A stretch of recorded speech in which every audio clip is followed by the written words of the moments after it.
রবের দরবারের সামনে আমার মতো গুনেহগার, আমার মতো পাপী, আমার মতো অনুপযুক্ত ব্যক্তি দাঁড়ানোর যে সৌভাগ্য আল্লাহ দিয়েছেন, এটাই তো বড় দয়া। আমি যে পাপ করেছি, আর রবের দরবার যত রহমতের দামি দরবার, রবের দরবারের আশেপাশে না 100 মাইল দূরেও থাকার যোগ্যতা আমার কাছে নাই।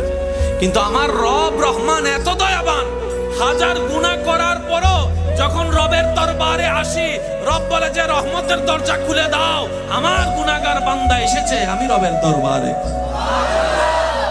এটা তো বড় দয়া। আমার রব যে আমাকে দাঁড়াতে সুযোগ দিয়েছেন, নামাজ পড়তে সুযোগ দিয়েছেন।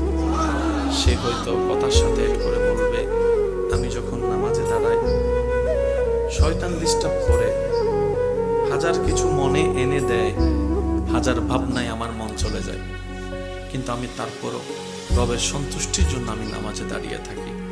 অনেক সময় আমার সূরা ভুল হয়ে যায়, আয়াত ভুল হয়ে যায়। অনেক সময় তো এমনও হয় 2 রাকাত পড়ছি কিনা 3 রাকাত পড়ছি, এই টেনশনের মধ্যেও চলে যায়। অনেক সময় এমনও হয় নামাজ পড়া অবস্থায় ওযু কি আছে না নাই, ভেঙে গিয়েছে মনে হয়, এই টেনশনও পড়ে যায়। কত রকমের ডিস্টার্ব হয়, কিন্তু প্রত্যেকটা ডিস্টার্ব আমার ভালো লাগে। প্রত্যেক